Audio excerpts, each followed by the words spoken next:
I do have the pleasure of introducing Dr. Phillips as our speaker this afternoon. He's an associate professor of architectural studies for University of Missouri Columbia. In addition to his PhD in architecture, Dr. Phillips holds an aging specialist certificate. And he explains to me, and he used a couple of words that caught my attention and helped me understand. Living laboratory were the two words. And he has a bachelor's degree in architecture and psychology. He's also involved in private architectural design consultation activities. And this afternoon, he's going to relate to us transcending imagination. It really isn't about us. Thank you for coming. Thank you. And here.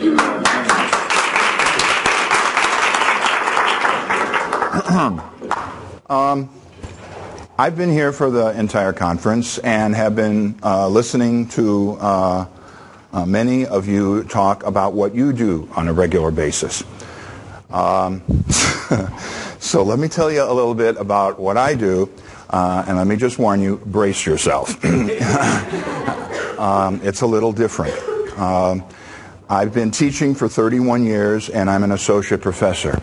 And I live with that fact because in my world, in my profession, in architecture, the only thing anybody reads has books with pictures in it. So if you want to do research, you do research for other researchers. They read it, they pat you on the back, and you shoot right through the ranks from assistant to full professor pretty quickly. I did that to get tenure. And because I knew that I wasn't going to change the profession to make it a little bit less about the architecture for architects. I wanted it to be about people, the people that we served. I taught in architecture for 5 years and was really fed up, for lack of a better phrase, with the approach of catching people doing things wrong, the students, and then extinguishing that behavior. And then complaining that the students weren't very creative. So I thought, maybe we should develop a model that catches them doing things right. And what that meant was, in order to make it about them and not about me, I had to give up a lot. And I had to be willing to give up a lot. And I had to be willing to give up a lot professionally because I knew this was going to be the minority opinion. This was not going to be something that everybody just embraced. So, 31 years later, here I am talking to you to energize, to invigorate, and then to go back to my associate professor office that is in the basement of a building in a laboratory that I developed that I share with the laboratory, my office, with 2 graduate students, and not sort of able to muster up those resources that are associated with reputation. My reputation is kind of word of mouth, and I kind of like that. So, like you didn't know where you were, just in case. If you didn't know who I was, and it is Doctor of Architecture. I had a choice when I was at the University of Michigan. You filled out a paper. You want a PhD or you want a Doctor of Architecture? And a lot of the architects who were my colleagues and classmates wanted that PhD because that sounded like philosophy. That was a big deal. And I said, that I don't care what it looks like.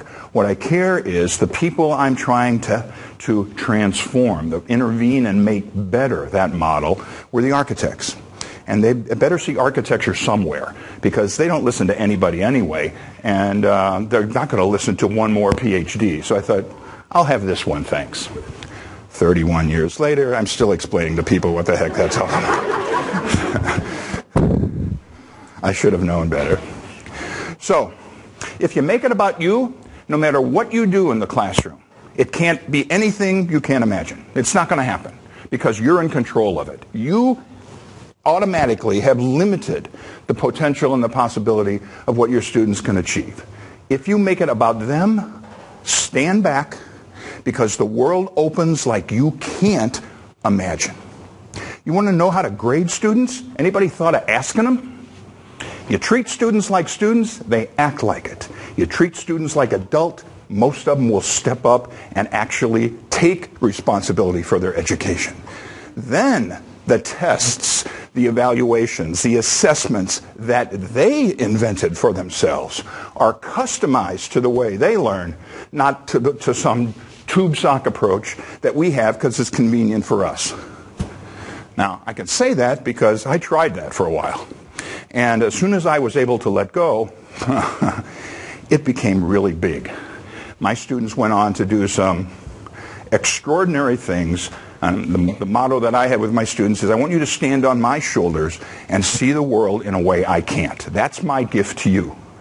It's about process as much as it is about product. And if we only emphasize our focus on product, then we lose the opportunity that process brings. That's what I want to talk to you today a little bit about. And of course, I'm so prepared. I've never done this part of a talk like this before, and I hate it when other people do, but I'm going to do it anyway. Simply because, and I hope that you'll bear with me, I'm teaching right now on a design studio in architecture and interior design with a faculty member who isn't quite tenured yet, thinking that somehow through me being in the same room with her that would help. I can only imagine how she feels. On the very first day, she had her syllabus, and she made a hard copy for everybody in the class and handed it out and went around the room and had each one of them read a paragraph in the syllabus. I didn't even do that in junior high. And I would have been incredibly insulted if I were one of the students. And many of these students have had me before, and they do what is called the Phillips eye roll. So they looked at me when they were doing this and rolled their eyes, and I said, yeah, I sort of get it, but you know, this is what she does. And later on, the faculty member had the students read a book. The Not So Small House. You may have read this book about a woman who says that big is not better, but quality is what we should be aiming for. And so she assigned 15 pages out of the book each to the students, and then we went around in an afternoon and they gave a 15-page little mini book report as we went. Do you do this at home? Does anybody have kids? You know, do you test them at home and try to figure out, now I'm trying to teach you something now here. Is it A? Is it B? And we just don't approach real people that way, and yet we are all so conditioned into how to do this the one right way. As Professor Moser said, you know, he's confessing of being, he is doing what was done to him. You know, and he's doing it with statistics, which is really cool, except that he's doing to them what was done to him. And I would argue today that we need to throw out the golden rule. People don't want to be treated like you've been treated. They want to be treated like they want to be treated. And it's our responsibility, if we're going to have transcendent education, to figure out how to do that. And believe me, it's not easy. So let me read an example of to you a Victorian fable, no less, because I'm just sort of, as you might have guessed, a Victorian kind of guy. And I would like to preface it with one sort of exercise. And I was going to do this, I was actually going to ask you to do this, but I've had second thoughts. I'm just going to ask you to imagine this. Everybody's sitting in their chair, kind of comfortable right now where they are. And I was going to ask you, just get up and sit anywhere else, just for a minute. And then stay there for the whole time. We'll do that little exercise. Get up and sit somewhere else. Think about what you're thinking about when I said that. What the heck is that all about? I already have a seat. You know, you paid to come to a conference. You know, it's your tuition. Why do I have to get out of where I am? I've figured out where I want to be and do what you want me to do. Welcome to the world of students. Every day, they come into the classroom in their comfort bubble and sit down and wait for you to tell them how to look at the world that automatically makes them uncomfortable. Automatically. And then we're going to test them on that. How uncomfortable are you? You know, how good a job did I do? You know? Okay, here we go. You know, I am Mr. Technology if you think about it. I kind of chuckle at this as I served 2 tours in Vietnam, and I was in the Navy so I wouldn't get killed. And quite honestly, it's not patriotic that I wound up there. I didn't know where Canada was. And so I had a whole bunch of C's and D's in college, and I wanted to, and as a result, ran out of my student deferment because I was on probation from one junior college to the next, and then I finally hit a real school, and oh God, that was pretty much set me over the edge. And so they were, at that time, the military was drafting into the Marines, and I didn't want to get killed, and I knew I probably needed to go do this. And so I signed up. And because I had some college credits, horrible grades, just general stuff, mostly I learned to play bridge when I was in college, I was eligible for a school. And I signed up for all these things on an aircraft carrier because at that time the Vietnamese didn't have much of a navy. And I thought that would be a real good, safe place to be. It's like a little city and you're not on the land, and that would be... And I ran out of things to sign up for because I didn't even know what I was signing up for. One of them I recall, sort of in retrospect, was aviation ordnance. I had no idea what ordnance even was, but it was aviation, and that was cool, but I must not have had an aptitude for loading the bombs on the plane, thank goodness. So I had 4 out of the 5 choices all lined out of this book of choices, the undergraduate catalog, so to speak, and picking a major. And at the very end, they had all these building trades. And I thought, you know, I had this first epiphany in an entire lifetime. 19 years old, never had an original thought in my life. And now here it comes. Brace yourself for this one. Maybe I could do something that would be useful when I got out. What was I thinking? So then the ball started rolling. Apparently I had an aptitude for building things. And I was assigned with the Seabees, a construction battalion. I became their Navy diver. I was also a carpenter and a stonemason. I was trained how to do that. And needless to say, none of that occurred on an aircraft carrier. It occurred in combat. So I became Mr. Technology just lately because a friend of mine was also a Vietnam vet, and he had hearing aids. And I said, you know, I can't hear a thing. And I don't know whether I should complain to anybody because it doesn't do any good, because on the one hand, the thing I can't hear is high frequencies. High frequency anything is hard. And mostly that's women's voices, and that's not all bad.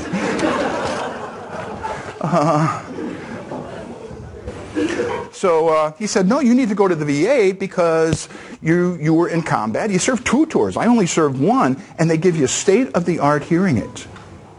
And I thought, well, this will be cool. So, you know, I went to the VA and filled out everything, and I found out I was exposed to Agent Orange and didn't know that. And so if I ever get leukemia, cancer, Parkinson's, or any of that stuff, the VA will cover that. You know, there's a little piece of me that goes, come on, cancer, now I'm covered. You know, I don't know how to feel about some of this stuff because it's kind of a weird thing. But I knew I couldn't hear. And so I was tested, and they said, yeah, you can't hear. We'll give you these hearing aids, you'll hear. So get these hearing aids. I've had them a month. And they put a little thing around your neck. The tech people will love this. And it's a wireless thing that sets them up automatically on a computer. So they looked at my scores on the audiology exam, another test, and figured out how to do all this. And I walked out, and I'm walking down in the VA hospital with these things in my ear, finally 8 months to do this with paperwork. And I hear this when I'm walking. My footsteps are so loud. It was crazy. I went home and I poured a glass of water, and it was so loud it almost brought me to my knees. 40 years I went without hearing any of that. I'll tell you this anyway, okay? So the biggest one is I'm standing at the urinal at school, and there's 3 of them, and I'm standing at the urinal, and I'm still sort of in awe of everything that you can hear. And I'm standing at the urinal, doing what you do at the urinal, and another student walks in, and he starts going. And I'm standing at the urinal, and I go, wow, I can even hear him. But better than that, I could hear what he was listening to on his MP3 player. Never, did I ever hear anything like that. So on the one hand, this ability to sort of transform yourself into this, and it's 40 years. The birds in my neighborhood are excruciatingly loud. And I think they just became that way because I'd never heard that before. There is something that takes a little bit of energy to assimilate that looking at the world, in my case, with new ears, which is an incredibly long segue into what I'm going to read to you. In the durable Victorian fantasy Flatland, the characters are assorted geometric shapes living in an exclusively two-dimensional world. As the story opens, the narrator, a middle-aged square, has a disturbing dream in which he visits a one-dimensional realm, Lineland, whose inhabitants can move only from point to point. With mounting frustration, he attempts to explain himself that he is a line of lines, from a domain where you can move not only from point to point, but also from side to side. The angry Linelanders are about to attack him when he awakes.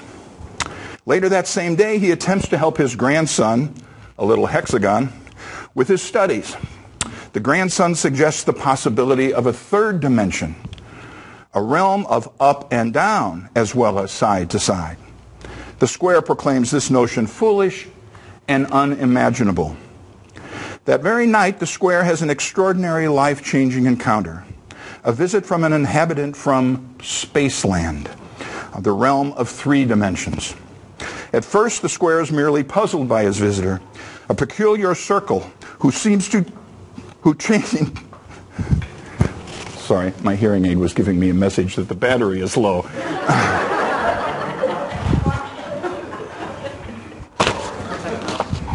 You know, a phrase in a million years I never thought I would utter. You know, how did that happen? Especially in the middle of this. I'm reading. Maybe that is the universe's way of saying stop reading and just remember the story like you remember it, but it's too good.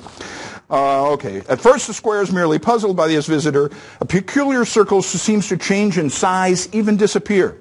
The visitor explains that he is a sphere. He only seemed to change size and disappear because he was moving toward the square in space and descending at the same time. Realizing that argument alone will not convince the square of the third dimension, the exasperated sphere creates for him an experience of depth. The square is badly shaken. There was a dizzy, sickening sensation of sight that was not like seeing. I saw a line that was no line, space that was not space. I was myself and not myself. When I could find voice, I shriek aloud in agony, "This is either madness or it is hell." "It is neither," calmly replied the voice of the sphere. "It is knowledge. It is three dimensions. Open your eyes once again and try to look steadily." Having an insight into another dimension, the square becomes an evangelist, attempting to convince his fellow Flatlanders that space is more than just a wild notion of mathematicians. Because of his insistence, he's finally imprisoned for the public good.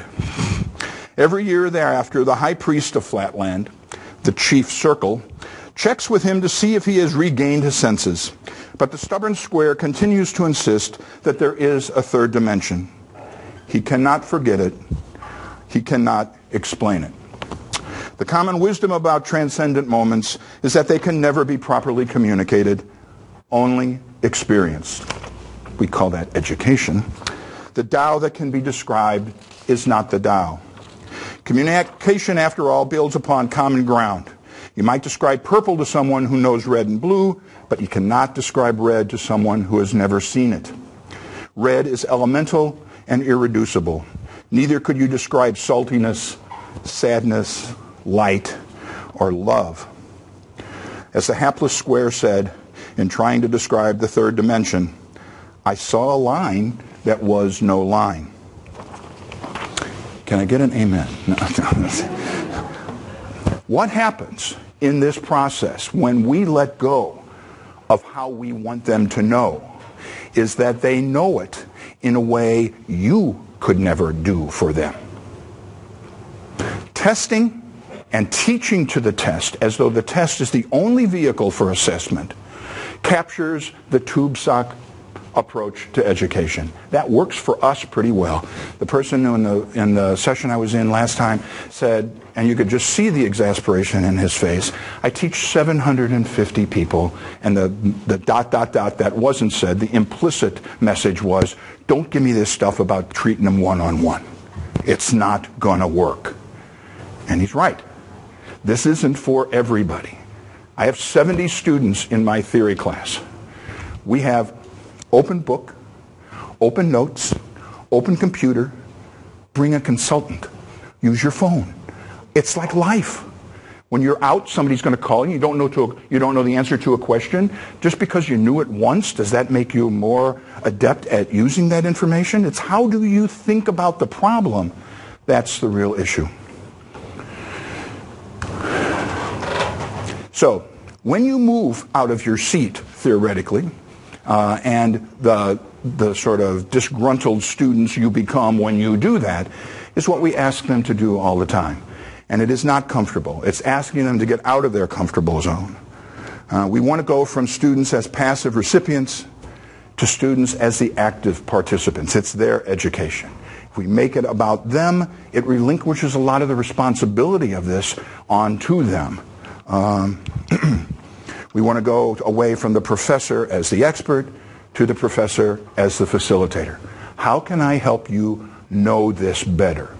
How do I have to tell the joke one more way so that I can see the smile come on your face that now you understand the material?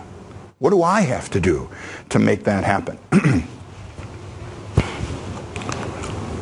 We want to get away from the one right answer to the way of looking at problem solving from an array of possibilities. You have to sort of think back a little bit, way before any of us, I'm hoping, certainly before me, when everybody on the planet at one time agreed that the planet was flat. Everybody. Everybody. Can you think of anything where everybody agrees on anything now? At that time, that's what we agreed on. Just because we all think the current state of knowledge is as the expert model doesn't mean that's the way it is. I use an analogy with my students all the time. If you take a milk bone and you hold it in front of a worm and you ask the worm to sit, I don't care how good a teacher you are, I don't care how many journal articles you read or patents that you hold or what school you teach at, you're not getting the worm to do that. The worm does not have the cognitive capacity to know what you're talking about. You do that with my dog, and the dog will even play dead for a milk bone. I taught her how to do that. A friend of mine tells a story about teaching her dog tricks and told the dog to play dead and says, he says, do you want to be dead or do you want to be a jayhawk? And the dog plays dead. I don't know, that's kind of cool. Having gone to Kansas State, I like that doubly, so that's we want to know multiple ways of knowing. The argument then is there's got to be some things that we just can't know. That's the world I want to live in. I want to live in a world where the conventional way of doing things is just not enough, and we don't know what to do. In other words, what do you do when you don't know what to do? That's what I want to teach students how to do. It sounds exactly like at Kmart when you get out of the elevator in a big department store. That pew, pew sound. Sorry. Obviously, it's only bothering me, and that's bothering me to lose my train of thought, which is not a good thing. So, okay. So if there's things that we can't know, obviously somebody's got to teach the students the things you're supposed to know. And I do some of that too. I don't like doing that because that's not interesting to me. I already know that. I'm not a teacher because I wanted to be a teacher. Oh, at all. I'm probably the last person in the world who should be a teacher. And I have a lot of my friends who will testify to that. What are you're a professor, like in a real classroom? They let you do that? And I said, well, it's not really a real classroom. It's sort of like a special classroom for a handful of people who sort of get it sometimes. But as a rule, yeah, it's kind of like and worse yet, I'm the director of the graduate program. So you can imagine what these graduate students come looking for, coming to work and get a graduate degree, and then they meet me, and I have them read the Tao of Pooh. And they're going, And then some are going, oh my God, where have you been? The most of them, the vast majority, the most frequent sound, the most comfortable sound in their life as students is this. Beep, beep, beep, beep. It's the learning dump truck backing up to them and telling them what to do. They love that. In fact, the biggest criticism I get is, Dr. Phillips is too unorganized. So you have any idea how organized you need to be to teach like this? How can I be unorganized? It's not even about me. So if it's not about me, then we got our hands full here. I'm trying to create students who are Google-proof. I don't want them to be the experts.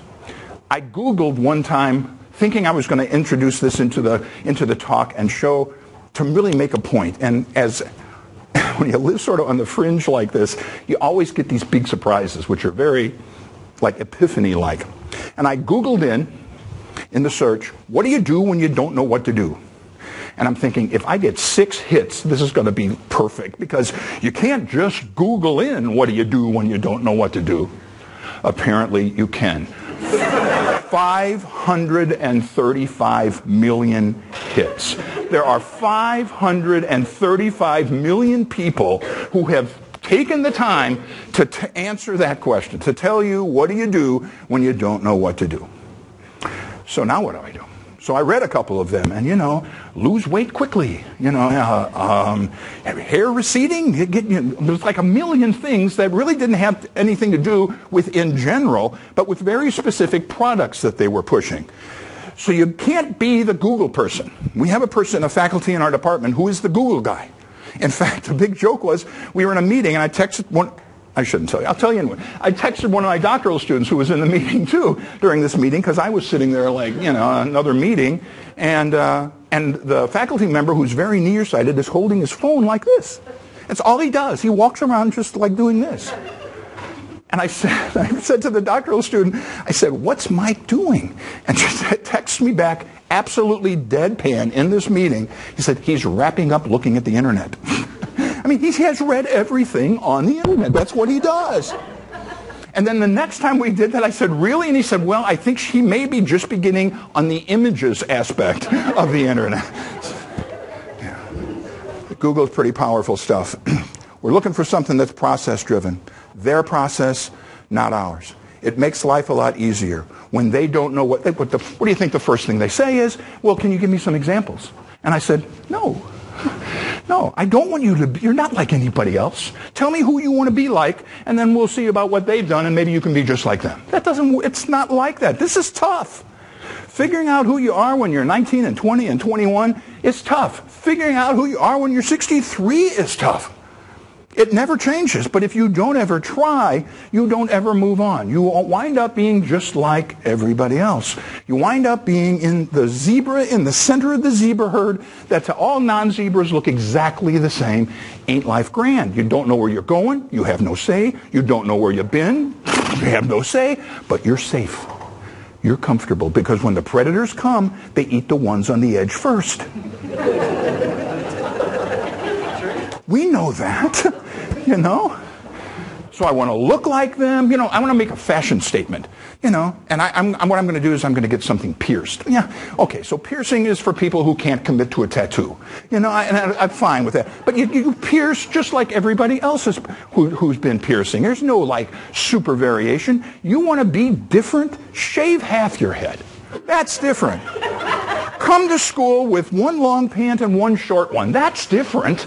It's not about being different. It's about conforming to your new herd. It is about being just like everybody else. It is about a social networking thing that reinforces we're all in it together. Friending, defriending. For the longest time, I thought, I called it my face. It was MySpace and Facebook, and I don't know. I don't follow that much. I know nobody's listening, so the last thing I need is a forum to just spout it off. I at least want people who thought they wanted to hear this, and then they walk away and they can go, what was I thinking? So we want to throw out the golden rule. Nobody wants to be treated like you want to be treated. So what do? We have to have some strategy for making this happen. You can't just walk into the classroom and act like they know what's going on, because they don't. I barely do. I have my brother-in-law is a clinical psychologist. My sister is a psychotherapist. Gives you some sense of the family we came from. We spent a lot of time in our parents' head trying to stay out of trouble, so we got real good at that because we thought a little bit differently than everybody else. I asked him one day, in my early days of teaching, I said, what do you do when people come to you for help and they won't do what you tell them to do? And he invented the phrase for me. He said, it's not about you. I said, what the heck do you mean? They came to me because it's about me. Oh, no. They came to you because they can't deal with them.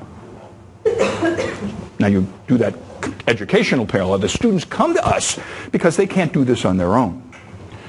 So what he said, so what do you do? And he said, well, let the only person I know who can out-analogy me.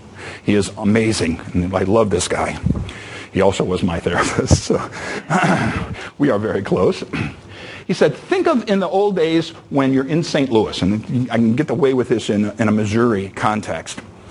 All the settlers who are coming from the east just figured out how to get across the Mississippi River, and a handful of them heard about California. This is maybe not the best day to have this analogy, come to think of it, with the tsunami coming.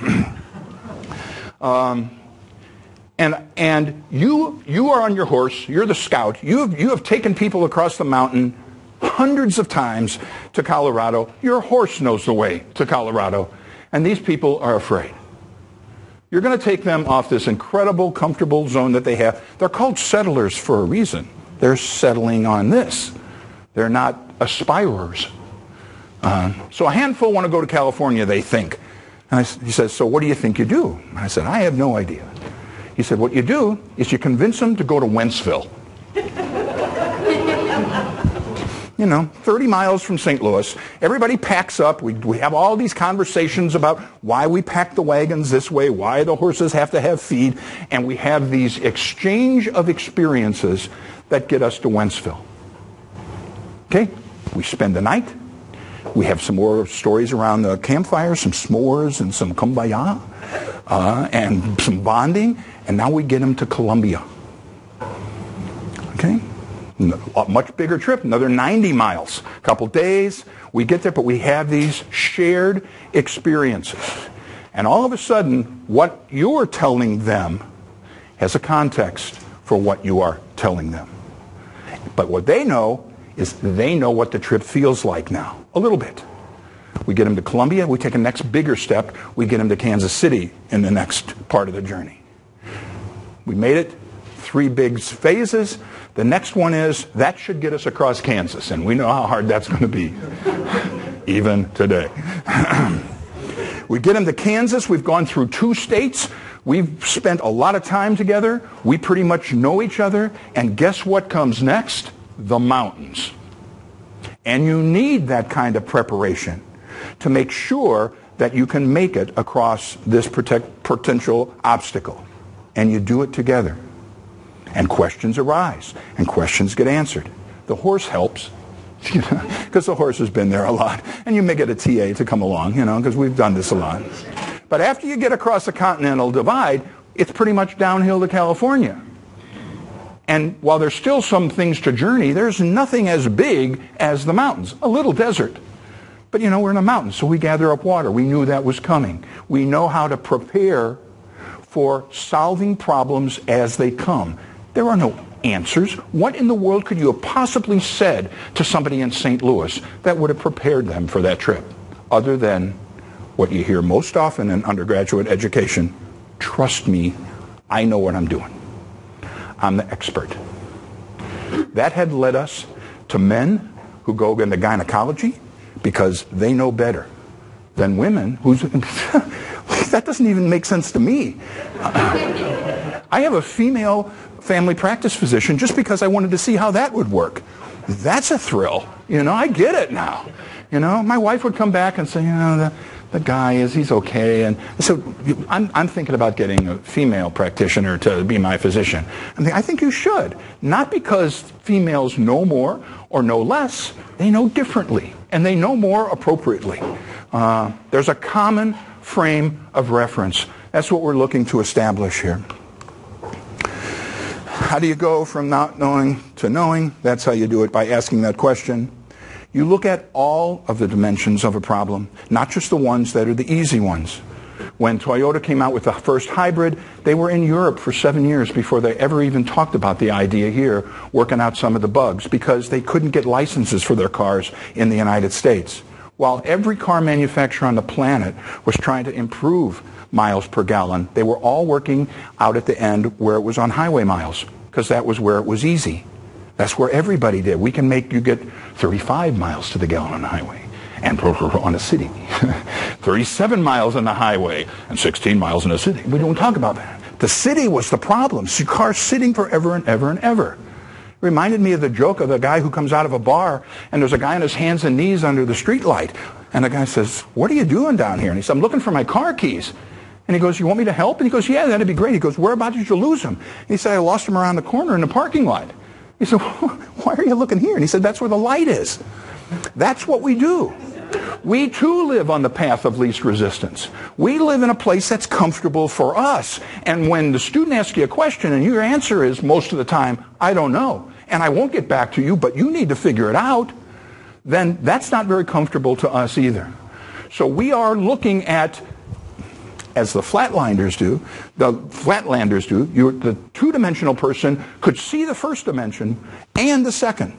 The beauty of living in the third dimension is the third dimension could see the third, the second, and the first.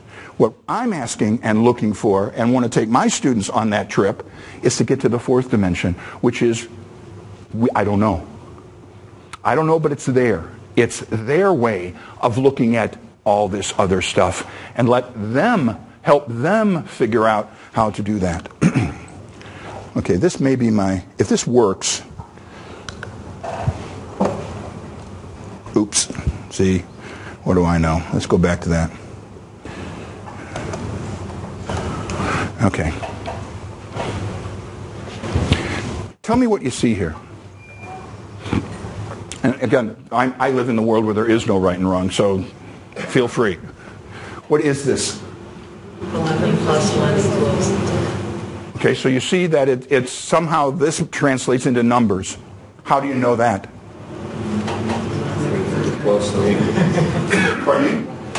What do you call them? Okay, so they're Roman numerals. That's first thing. The plus and the equal sign are the giveaway that something else is going on here. What?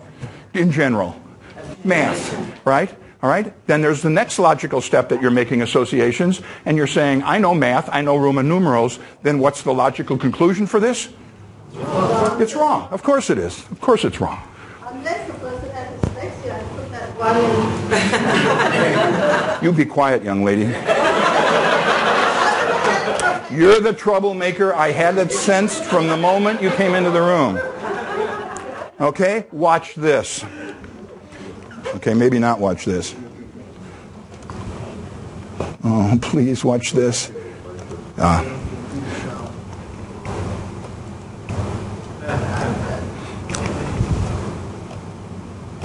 Now what do we have? So the dyslexia. It wasn't wrong. It was upside down. That's a different way of looking at the world. Because you must do what everybody else does. We look at it from the 3 dimensions we live in. We don't start trying to think outside the box. We love the box. We have special ways we decorate the box. We're so comfortable with it. We have a box at school and a box at home, and there's books on how to make your box look cool, just like everybody else. The zebra box. Your house, if you decorate it this way, you'll feel this way. Oh, good. Beep, beep, beep. Now I don't have to think about how I feel. I'll feel like everybody else does. Because after all, I just want to fit in. I want to be like them. So, sorry for not being able to figure out how to make that work with a little more pizzazz, but I hope you... I can go home now because that's really all I had to say. We have to live with the uncertainty of not knowing, and nobody likes that. In fact, religions are based on the principle of reducing uncertainty. Nobody knows. Nobody knows where you were before you were born. Nobody knows where you're going afterwards, but we believe it. We even have a word for it. And we just believe it. We wake up one day, I'm going to believe this. And we typically believe what other people believe because that's most comfortable. Doesn't make it right, doesn't make it wrong, it makes it comfortable. Believe me, when you don't believe, it's not comfortable. Nothing in the world would please me more than to have the certainty of that kind of belief. The problem is, I don't know how to do that. And that's my dilemma. I'm walking around in a world where when you come to a place like this and it's a St. Patrick's Day celebration, that's so foreign from how I think at so many levels, I don't even know where to begin. But it is what we zebras do. And I understand that. And I've understood for the longest time how to run really fast and spot the predators, so I get to stand at the front of the herd and, like it or not, you're watching my butt while I figure out where we're going. Because you don't want to, collectively, not individuals. The herd goes wherever it goes, it seems. How about this one? Can't turn this one upside down. What do we know about this? 1 and the 2 and the 3, what do we have a name for those? Those are numbers. Okay, the plus and the equal, we know now this is math. 1 plus 2 equals 3. Does it? Not always. Not always. See? Those wacky mathematicians have been getting into your head. Ask any athlete who's ever been, where we like to call this, the zone, and ask them what that feels like. Where does that come from? Where everything seems to slow down, which is another great analogy we use for describing that phenomenon. Nothing slows down. What happens, it happened in our head. We transcended normal thinking, and our capacity to do that kicked in. The side of our brain we don't use for logic and math all of a sudden allowed us to see other alternatives. And it's that balancing act between the left and the right hemisphere that allows us to step outside of that. It's the dream world. It's really the lucid dream world. And when I was in Vietnam, I got really, really good at this. I knew I was in a dream, and in my dreams, I could do anything I wanted. And I was 100% sociopath. That was my way of dealing with the atrocity I found myself in. I would do things that I can't even say out loud and unthinkable to actually do just to see how that would feel, knowing I was dreaming. We can do that in an aware state and raise our consciousness to do that. What we never spend much time on in this equation, we're all sitting here and we've all been exposed to this, we all knew the answer. What do you mean plus? I mean, I know what we mean regularly. What does it really mean? How could anybody look at this and say, the same answer that when John McCain was asked, do you wear boxers or briefs? And he said, depends. Why? It's all about depends. It's all about it depends. And if we don't teach the students what those contexts are, then they're going to always think the answer to 1 plus 2 forever will be 3. The answer to improving good gas mileage will be get good highway mileage and lousy gas mileage in the city. The answer to finding your keys will be to look where the light is. That's what we do because that's what we're wired to do. We do what was done to us. And we have to get over that. And there's some, as we talked about, prices to pay. What is the plus? We're talking about intellectual synergy. We're talking about, it's the whole purpose we put people together. Not because it's twice as much work and we think maybe with 2 people they'll get it done, but maybe something like 1 plus 1 will be 4. Maybe that can happen if we give them the thing we are really in charge of. And the only thing we're in charge of. An opportunity to learn. That's it. If you have an expectation that everybody's going to get it, you're in the wrong business. You will die from heartbreak. Not everybody gets it. No matter how hard you try, no matter how you slave and do what you stretch yourself to the point where you're going to bust, it won't matter. Some people aren't ready. I was like that when I was playing bridge before I wound up in the service. There was nothing in the world you could have said to me that would have made any difference. I was lost. First of all, I was so lost I didn't even know I was going anywhere. And so I went somewhere, the phrase I use, if you don't have a plan, the plan will come and get you. And that's what happens. And then you go along and you have many fewer choices. What do you see here? Pardon me? Refracted light. Refractive light. Good. That's good. Anybody else? Pretty countryside. That's a pretty countryside. Can you tell me about the countryside, do you think? What is it not, maybe? That would be, where is it not? It's not in the desert. It's not in the desert. It's not on the ocean. Okay, we're doing this like association. It's sort of like this. It's sort of like that. Can you tell what the species of the tree is? Probably not from here. Could it be around here? Yeah. It could be right around here. Yeah. All right.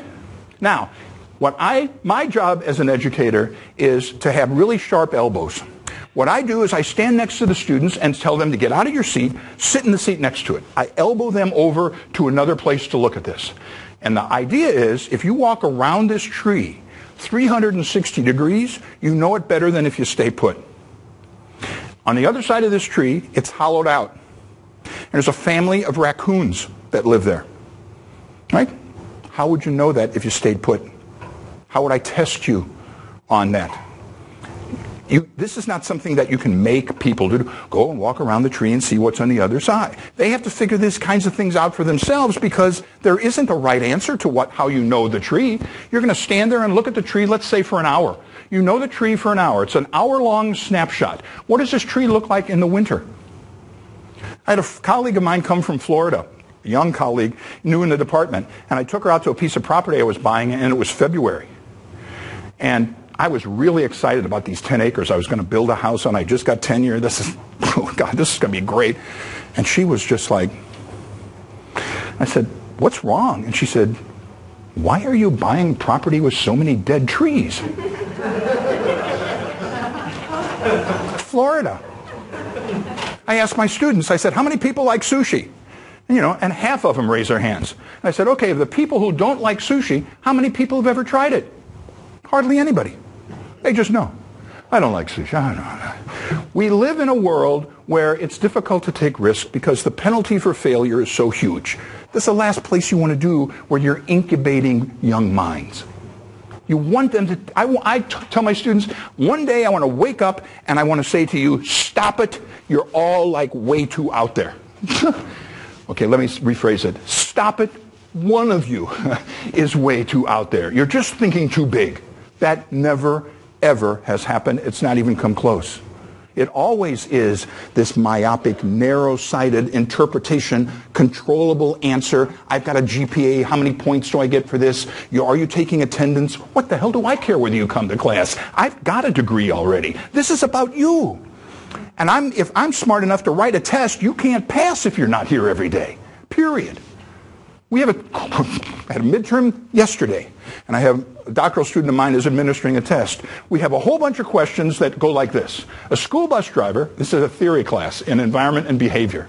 A school bus driver stops at his first stop on his route and picks up 2 students. Follow with me here. Stops at the next stop, and 3 students get on. Stops at the next stop, 2 students get off, 4 students get on. Next stop, 3 students get on, 5 students get off. What color is the bus driver's tie? So that's the question I give for the people who showed up, and there were 11 out of 70 people there that day. And so there's a series of these questions that you're going to miss out on something if you're not there every day. And the answer to that question, by the way, for this midterm was black. The students decided that would be cool because who would ever wear a black tie as a bus driver? So how many different ways are there to know the tree? There are as many the raccoons know it very differently than you do. A tree happened to be in Ireland. We never got there, and that, believe me, standing in a field and looking at a tree in Ireland and knowing right on the edge of that landscape, the ocean was right there. And if you looked hard enough, you probably could see the United States if you could have X-ray or whatever telescopic vision. How many ways are there to know things? Do you know for the longest time botanists thought elephants had ESP? This does actually relate to something that was not just a random thought I had because my synapses were going. herd of elephants would be walking a certain way, they'd stop and walk back, and they'd walk 10 or 15 miles to an elephant in distress. ESP was the answer. How else could it be? It was years before anybody did any acoustical testing on them to find out that what was happening is that they were sending sounds to each other that were below the hearing range frequency of what humans could hear. How could we ever know that if we don't start looking for that way? How did we ever know the equation was upside down if we don't start looking for answers that way? And we're walking around in our superstitious little world afraid of everything, when in fact the information's been out there all the time. You need to look at it with new eyes. Let me give you an example of how this works in my own life with two doctoral students I have. Well, I'll give you three. My department chair came to me one day and said, "Do you remember a woman?" I won't even use her name. You remember a woman X? She was a student of ours when you were just first here. And I said, well, the name sounds familiar. And she said, well, her family is very wealthy. They had 5 kids go to Mizzou. They want to give $50,000 to each of the departments that their kids were in. And I said, wow, that's pretty cool. So she and the development officer and the dean meet with the family, the husband and wife of the foundation. And the husband and wife say, no, we don't want it to go to the college. We want it to go to the department. So now my department chair is all excited, and my department chair and the development officer meet with the parents, and now the student is there, and she goes, no, I don't want it to go to the department. I want it to go to Ron Phillips. And so she said, do you remember her? And I go, not at all. No idea. She said, well, she said you changed her life forever. And I said, how the hell did that work? I didn't even know what I was doing. So then they come to present the check. Here's $50,000. We're going to put it into your development account, because they were really giving it to the university. And now I had to write, I had to buy all the electronics and take trips and disguise it very thinly, anything but salary. And she came running down the hall and hugged me, sobbing, you changed my life forever. And I just wanted to go, who the heck are you? And how did I do that? And so I sort of teased out of her that she was going through a rough time and had a little baby and was in school and marriage breaking up, and I spent some time with her in my office talking about how, it's difficult juggling all this. I think I've done that so many times that it all sort of bleeds together, but it's not about me. That's one. Pretty amazing. You have one of those in a lifetime, you die a pretty happy educator. Okay, the next day, it seems, we were having a problem attracting graduate students. We have no resources, no teaching assistants, and we have 6 faculty. I wonder why. And so I thought, maybe we should do this online. So I worked out, my department chair said, well, that's a goofy idea. You do it. Like, you eat it first, Mikey. And so I did it, and I taught for a year. We opened it up. We're first and still the only PhD program online in the world. As the director of the program, we get about 300 applicants a semester. And we get to winnow those down to the best of the best. And these aren't students who want a PhD. These are people who have big jobs, who can't leave them, and would like to get a PhD. One of my first doctoral students was the dean of the architecture program in Calgary, Canada. He read the Tao Pu and said, I don't care what I have to do, I want to work with you. And I said, this is where we're headed. He did his dissertation on the evolution of Gur settlements in Mongolia because he was personal friends with the president of Mongolia.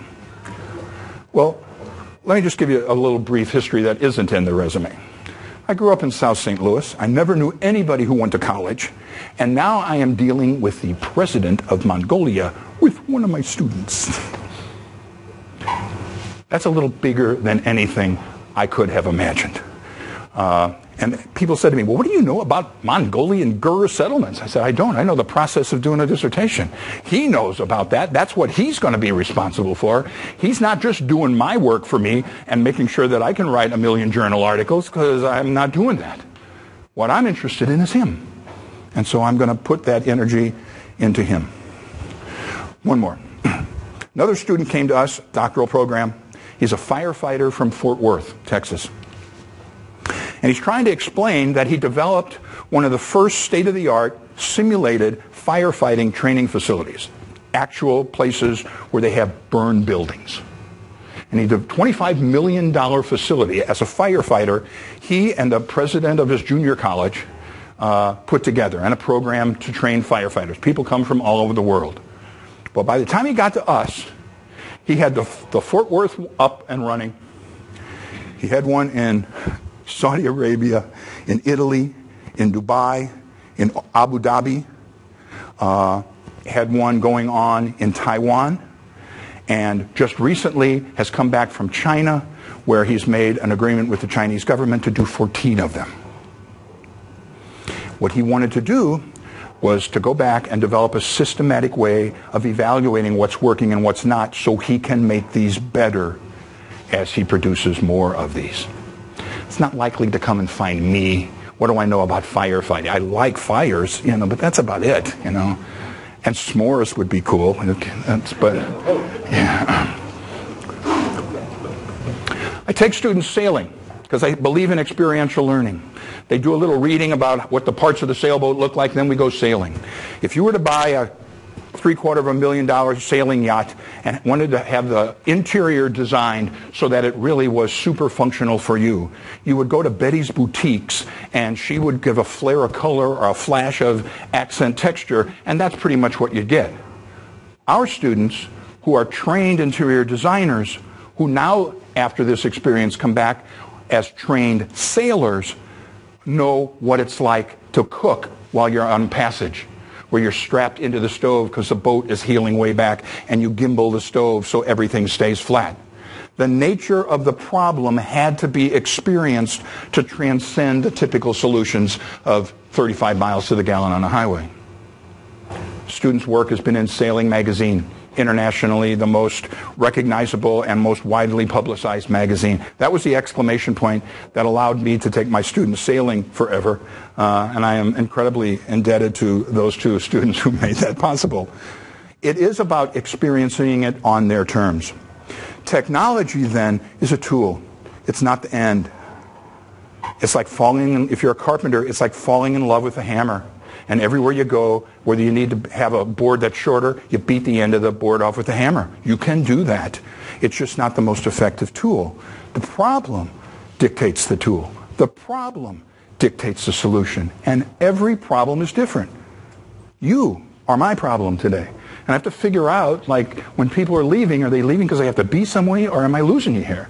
Is it too much? Do I need to go faster, slower, all that stuff? It's the same thing the students do. I want to leave you with this thought. And I really like that there's 3 screens. This could not have been better anticipated, if you ask me. And this is sort of in a nutshell, told by the nut, about how this stuff happens to me. It's not like I have some kind of super duper insight and I'm wise and enlightened. I am stumbling through this just like everybody else is, but I stumble through it so frequently that it is just amazing how often it happens. Years ago, somebody gave me a Zen calendar where you rip off a page for every day of the year, and it's got a little Zen parable in it. And being the associative thinking guy like I am, I went to my birthday, December 20th, and I pulled this back, and it's in big bold letters, it says manure. Buddhism. I didn't like that student anyway. A million reasons for not getting up out of my chair and moving over a seat, not walking around on the back of the tree to see the raccoons. It's effort. It didn't jibe with the way I saw the world. And I don't want to get in my head and start rewiring circuits.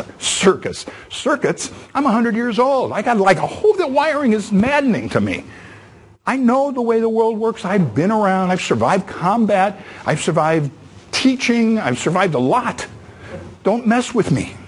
Okay. Time passes. Curiosity catches up with me. And I go back to the calendar. There it was on my desk. Went back to the calendar, looked at it again, and read down a little bit more.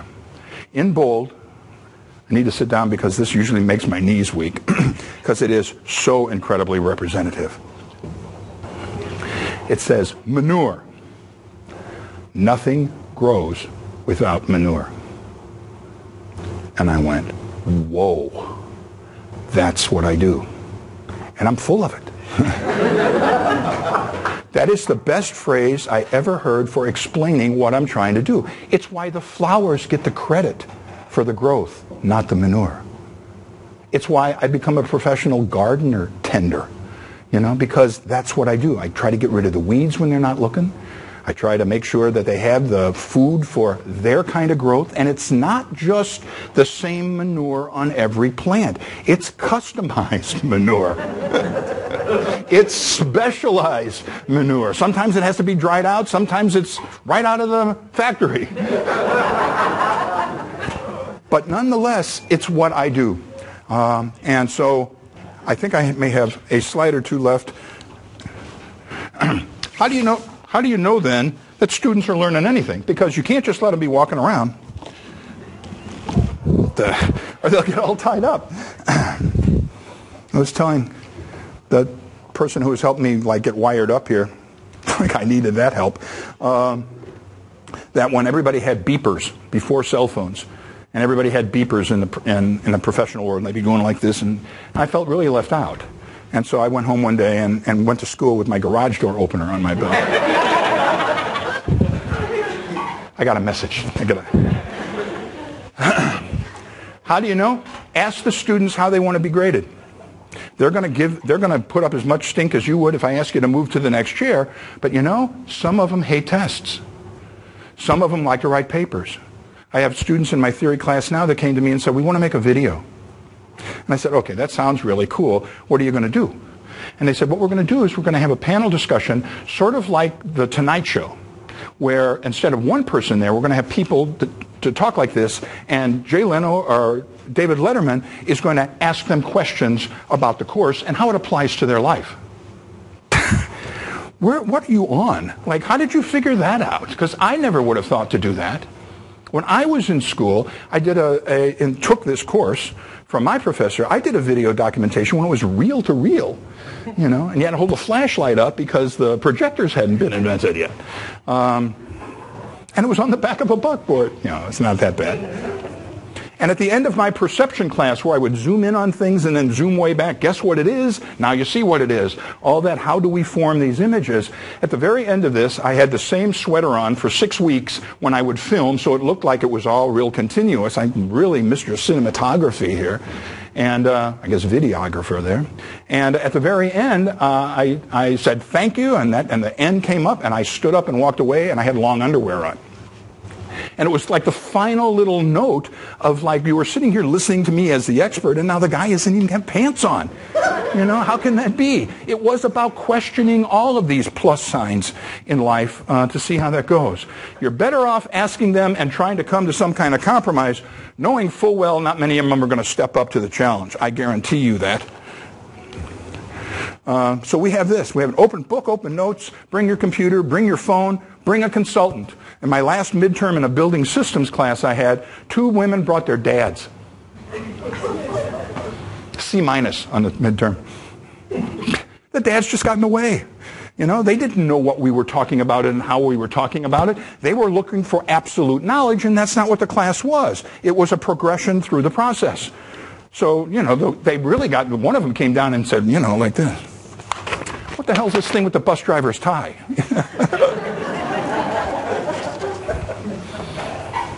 They all wear black ties, what do you know about bus drivers? So, leave you with one last thought in terms of manure. If you're so inclined, again, I have no expectations. This was an opportunity to share the voices in my head with you and let you do with them what makes sense to you. Don't be afraid to experiment. As I tell my students after Vietnam, I'm already dead. I have no business being here anyway. Really good friends of mine didn't get to come back, and somehow I was what was left. And so I feel a real commitment to make things better and not fart around acting like my reputation counts for anything. It shouldn't be about me. I facilitate a lot of projects where I never get invited to the grand opening because they thought they did it themselves. And in the very beginning of those consulting experiences, that used to really make me angry because I wanted some of that credit. And then, one last story, and then I'll let you go. Yeah, okay. Well, thanks, but I don't need to wonder. But thank you. Years ago, I was asked to apply for the dean position at the Frank Lloyd Wright School of Architecture. You may have heard of Taliesin. They have two campuses, one in Spring Green, Wisconsin, and one in Scottsdale, Arizona. Every photograph you've ever seen of Frank Lloyd Wright that was about his home or his school, it came from those two places. I was asked to interview because I did a series of workshops, like 4 or 5 days, with our design students because one of our graduates was accepted into the program, pretty premier program. And he talked the dean into inviting me. At the end of that workshop, the dean was the last person I met, and we're sitting in his office, and he goes, you know, I'm retiring, and we're going to have a dean search here in a couple weeks. You ought to apply. I said, yeah, can you see me as the dean of anything? This is not good. No, you need to get somebody who's more responsible than I am. That's just not going to. He said, well, no, we brought people in before interviewing for faculty, said everybody liked you. I said, the cook, did you have a conversation with our cook? And I said, yeah, I was eating in the cafeteria, and I was talking to the cook likes you. How could you do that? He said, well, he got really swamped, and he had a whole bunch of stuff going on the stove, and I thought I'd help him do dishes. And he goes, you're the visiting professor. You're not supposed to do that. That's what we do once you get here. You already came equipped. Their whole thing is about experiential learning. They have to build a shelter their first semester and then live in it the whole time they're there in the desert. Rats are everywhere. So all these really cool looking things, if they're not rat proof, you learn real fast. I got rats in the bed and we got to fix that. So I was really excited about that, except that I didn't take them seriously. Weeks passed, and I got a letter from the search and screening committee that said, you've got to apply. And I didn't again, and it was another couple of weeks, and I finally, it's fine, I'll just send you my resume and see what happens. And I made the long list, and then I had a telephone interview with the search and screening committee to see if I could get to the short list. And on that interview, one of the former deans was there and said, I see that you have a lot of experience teaching, but this is about administration. And you don't have much administration experience other than to run a couple really big research projects, and you're the director of a graduate program. How are you going to do that? And this was one of those forks in the road, as Yogi Berra says, when you get to the fork in the road, take it. I was going to, but I knew this was not going to be really good. And I said, well, it's not a good thing in an interview that you really would like a job where you disagree with the former person who had the job. But I said, I really disagree with you. I think it's all about teaching. I have to teach the faculty how to get together, work together. I have to teach donors why this is a worthwhile enterprise to get in. I have to teach the students to get along with each other and not be competitive, but be interdependent on each other and learn how to work. It's all about teaching. Dead silence on the phone. Okay, thank you. I go, well, that was that. And for that brief moment, I was relishing the opportunity that I had. That was sort of the exclamation point in my own profession that goofiness may have had a place. Even just to be part of the interview process was pretty cool. A couple weeks later, it said, we narrowed it down to 2, you and another guy. Now we want you to come and make formal presentations at both campuses. So I go up to Spring Green, and I'm staying in Frank Lloyd Wright's house. And I remember getting up in the morning, and I'm walking around in my underwear and a T-shirt and a cup of coffee, and I'm thinking, what in the world could I possibly take home with me that they wouldn't miss? That was an indicator I may not have any business being there, but it was that big to me. And I made and on top of that, my luggage didn't get there, so my luggage is like a couple days behind. Then I get shipped down to Scottsdale, Arizona, where the former undergraduate student in our program was, and I'm giving my presentation in the middle of this presentation, and the same former dean, now I get to see, is in the back of the audience. And the presentation's like about this big, but it's filled with all the faculty and anybody who has any say in hiring. And he said to me, I just find it difficult to understand how you can be an architect and be in an academic setting without having any buildings. where are the buildings you've designed? And I remember this feeling of like, oh, buildings, and being the terminal wise ass that I am, I said, so am I going to be asked to design a lot of buildings here? He said, well, no, but you're an architect. And all of a sudden, the former student in our program stands up and he said, I'd like to say something. And I go, oh, this is not going to be good. I don't need help. You know? And he said something that just sort of, again, almost need to sit down. He said, I am his buildings. And I can give you a list of names who will stand here and they will serve testimony to what this guy is all about. I am here because of him. That's what he does. That's what we need here. And I got offered the job. And then they went to the Blue Book and found out what I made and made me that offer of my salary, and that was that. So I wound up staying at I said I already had that job, and I had a pension, and I'd have to give up. So, manure, it's what we do on a good day.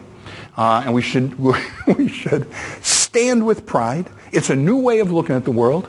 Vision is our dominant sense, and we say, I can see where you're coming from. I want you to start talking to people, and when you understand what they're saying, I want you to start thinking, I can smell where you're coming from. It's another sense. It'll just make them think a little bit. So, manure, my parting words, spread the word. Thanks a lot.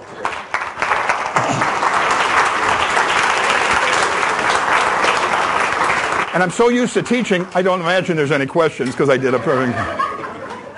Any questions? I'd be more than happy to. Okay, thank you again.